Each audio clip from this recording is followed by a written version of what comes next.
नमो भगवते तस्मै कृष्णायादभुतकर्मणे रूपनाम विविधेन जगत्कीर्तियो यतः सच्चिदानन्दरूपाय विश्वोत्पत्त्यादिहेतवे तापत्रय विनाशाय श्रीकृष्णाय वयं नुमः।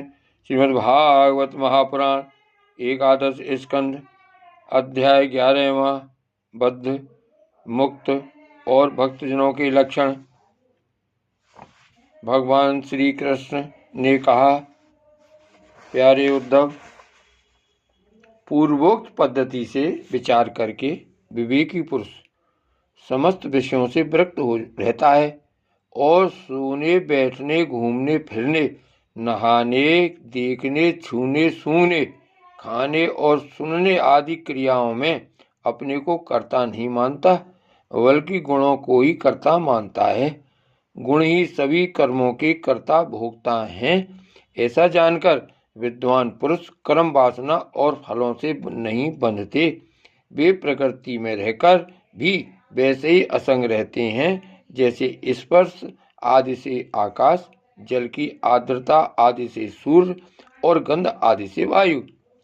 उनकी विमल बुद्धि की तलवार असंग भावना की शान से और भी तीखी हो जाती है और वे उससे अपने सारे संशय संदेहों को काट कूट कर फेंक देते हैं। जैसे कोई स्वप्न से जाग उठा हो, उसी प्रकार वे इस भेद बुद्धि के भ्रम से मुक्त हो जाते हैं। जिनके प्राण, इंद्रिय, मन और बुद्धि की समस्त चेष्टाएं बिना संकल्प के होती हैं, वे देह में स्थित रहकर भी उसके गुणों से मुक्त हैं। उन तत्वज्ञ मुक्त पुरुषों के शरीर को चाहे हिंसक लोग पीड़ा पहुंचाएं और चाहे कभी कोई दैव योग से पूजा करने लगे, वे न तो किसी के सताने से दुखी होते हैं और न पूजा करने से सुखी। जो समदर्शी महात्मा गुण और दोष की भेद दृष्टि से ऊपर उठ गए हैं, वे न तो अच्छे काम करने वाले की स्तुति करते हैं और न बुरे काम करने वाले की निंदा, न वे किसी की अच्छी बात सुनकर उसकी सराहना करते हैं और न बुरी बात सुनकर किसी को झड़कते ही हैं। जीवन मुक्त पुरुष न तो कुछ भला या बुरा काम करते हैं, न कुछ भला या बुरा कहते हैं और न सोचते ही हैं।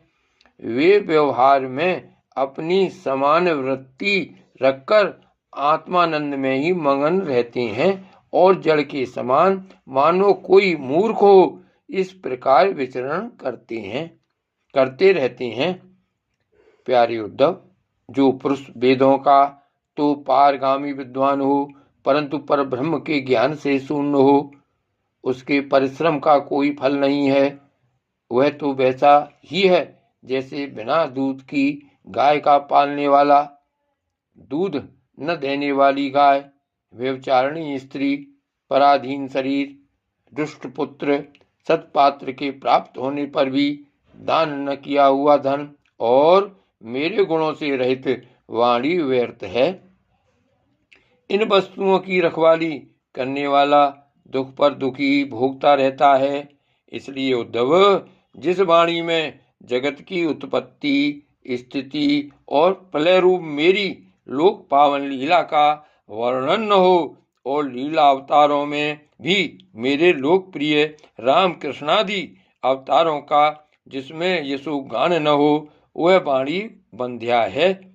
बुद्धिमान पुरुष को चाहिए कि ऐसी वाणी का उच्चारण एवं श्रवण न करे।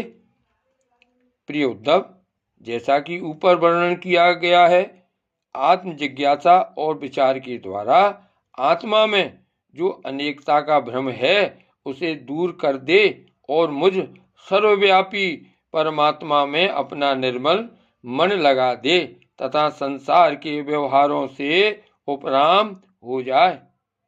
यदि तुम अपना मन पर ब्रह्म में स्थिर न कर सको तो सारे कर्म निरपेक्ष होकर मेरे लिए ही करो।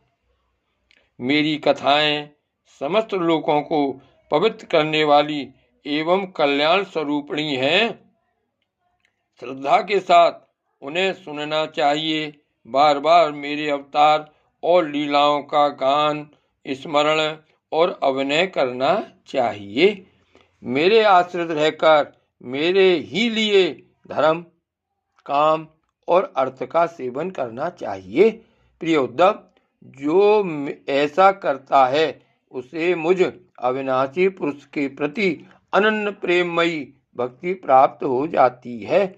भक्ति की प्राप्ति सत्संग से होती है। जिसे भक्ति प्राप्त हो जाती है वह मेरी उपासना करता है, मेरे सानिध्य का अनुभव करता है। इस प्रकार जब उसका अंतःकरण शुद्ध हो जाता है तब वह संतों के उपदेशों के अनुसार उनके द्वारा बताए हुए मेरे परम पद को, वास्तविक स्वरूप को सहज ही में प्राप्त हो जाता है। जय श्री कृष्ण।